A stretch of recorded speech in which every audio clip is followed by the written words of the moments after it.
As you know, we've had many Australian doctors and nurses and other medical people who've been engaged over the last 15 or more months with COVID, and particularly with COVID in New York. Today, there is a Hometown Heroes Parade happening in New York, and we thought that we'd have a mini version of that by talking to two of the Australian doctors who've had experience in the COVID area, and hopefully the Australian community around the country, the United States, will enjoy this short interview. I'm going to start with David Putrino. In fact, David and Jason Kovacic are both involved with Mount Sinai. David is in New York. Jason divides his time between Victor Chang in Sydney and Mount Sinai in New York. Well, David, can you take us back a number of months and just tell us a bit about your experience in being involved both with COVID patients and with your colleagues? And are there any standout moments from your point of view, David, that you'd like to share with us? Yeah, absolutely. I think that when COVID really hit New York in March of 2020, we really saw potential for an absolute disaster. I mean, things were terrible as it was, and I still remember the sort of feeling over the hospital was a lot of foreboding. We didn't really know what was coming, but we were even more concerned that we were going to run out of beds, we were going to run out of ventilators. These were things that were on the cards.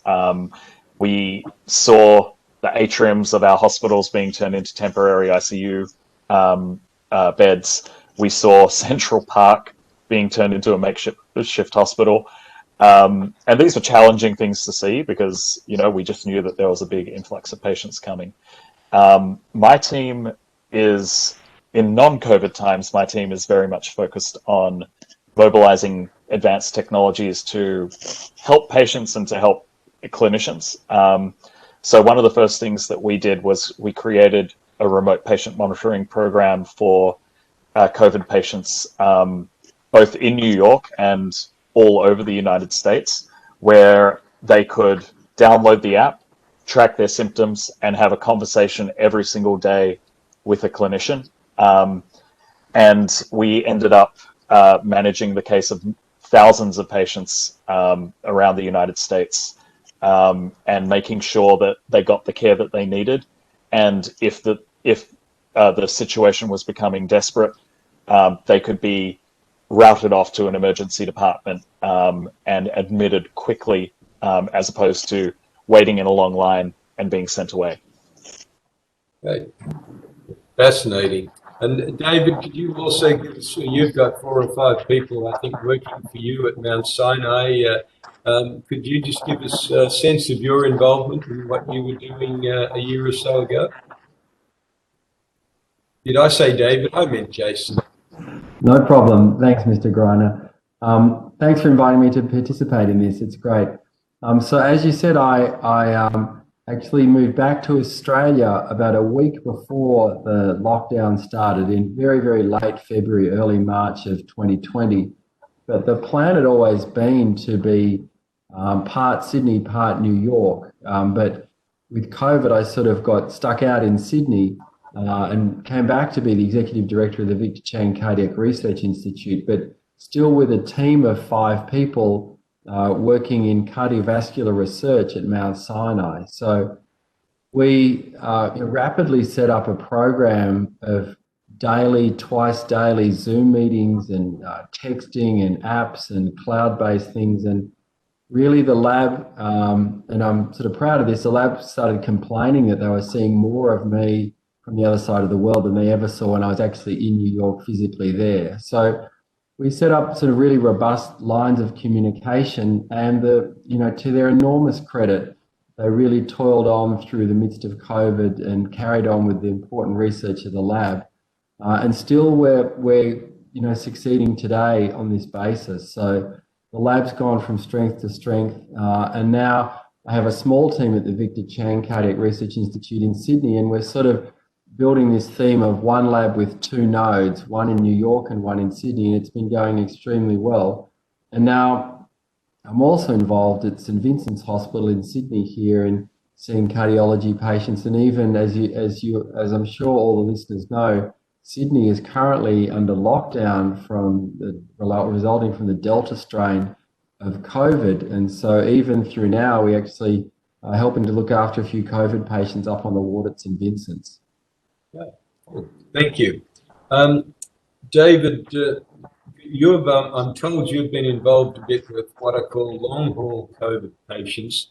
I suspect people, certainly including me, are less familiar with the implications of long-haul COVID. So, David, would you mind chatting a bit about your work and your views on long-haul COVID? Yeah, absolutely. I think this is a really important issue, especially as we start to think about new strains emerging and whether or not we need lockdowns and how to manage things moving forward. As I mentioned, we had a remote patient monitoring app for acutely ill COVID patients. And one of the things that we started to notice when we were rolling this app out was by about April or May of 2020, around 10% of our patients just weren't getting better. They weren't still acutely ill with COVID, so they weren't reporting the same sorts of symptoms, but they were all very consistently, without knowing about one another, this was before there were community support groups and things like that. They were all reporting some very consistent symptoms. They were talking about extreme fatigue.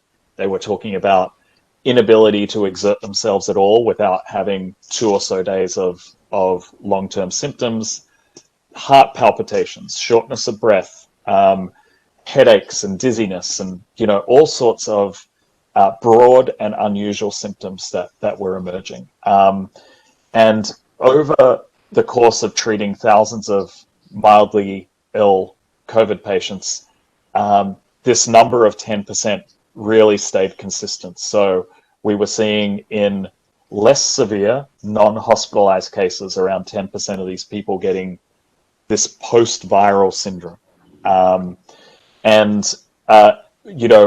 My team, because we were the first to see it, we started to mobilize a larger team around creating a treatment approach. We liaised really closely with the Center for Post-COVID Care at Mount Sinai, so that we would receive all of the patients that were exhibiting signs and symptoms like this. And I mean, the thing I think that's very important to point out is this is an extremely debilitating post-viral syndrome. We've seen 1,400 of these cases at this stage, and what I can say is 60% of these individuals are reporting that they've had to change their employment because of their illness. The majority of these individuals are previously fit and healthy. They didn't have underlying health conditions. And we're talking about a younger cohort as well. So these are 42, 43 years of age is the median age. So it's something that really concerns me as we're moving forward, because I think for the longest time, the messaging was, COVID's dangerous. If you get it, you may die. And then people started saying, well, it's, only a very small percentage of people it's fatal for. Well, what we're seeing is a much larger percentage of people who get a very, low severity case end up with 12 months, 15 months, 16 months of long-term symptoms and counting. We've started to do quite well treating some of the more debilitating symptoms of the condition. But still, even with our treatment, we're talking about 100 days of rehab to get people into remission of their symptoms. And we're still not assured that the symptoms will not come back. So this is something that's very much on our radar right now. Thank you.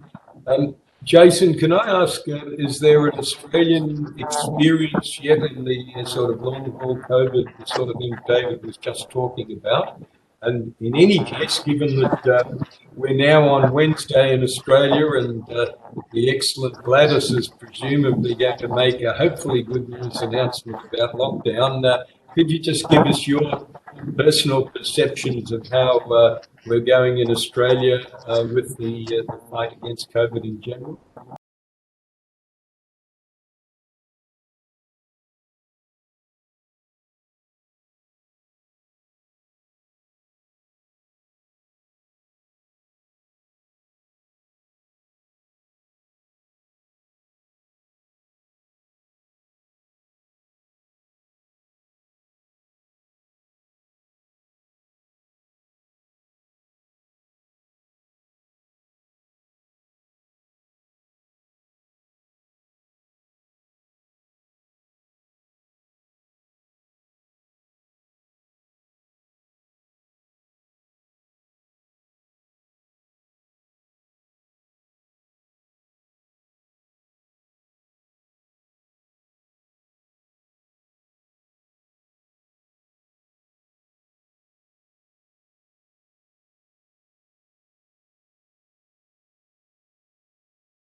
Yeah, I guess we certainly hope that for New York, where things are, as you both know, we're getting a bit better and really are a fair way down the road towards normalcy. I guess we've all got our fingers crossed that there isn't another wave, and that the positive and resilient spirit that New York's got at the moment doesn't have to be subjected to another bout of mitigation, if you like, against the Delta variants. Look, I think that's really as much as we wanted to say. To be honest, we're treating you two as representative of the many more Australians who did and still are in many cases participating in the fight against COVID in the United States. And so thank you both for being participants in this, but also for the work you continue to do. And through you, I'd like to thank all of Team Australia that's been involved in the fight against COVID. So thanks for participating. Good luck. We hope to see you, Jason, in New York sometime this year. And best wishes for the Consul General in New York and the team around the United States. Thank you. Thanks so much, Mr. Greiner, and all the best. Look forward to seeing you. Thank you. Thanks, David. Everyone, stay safe. All the best. Bye-bye. All right.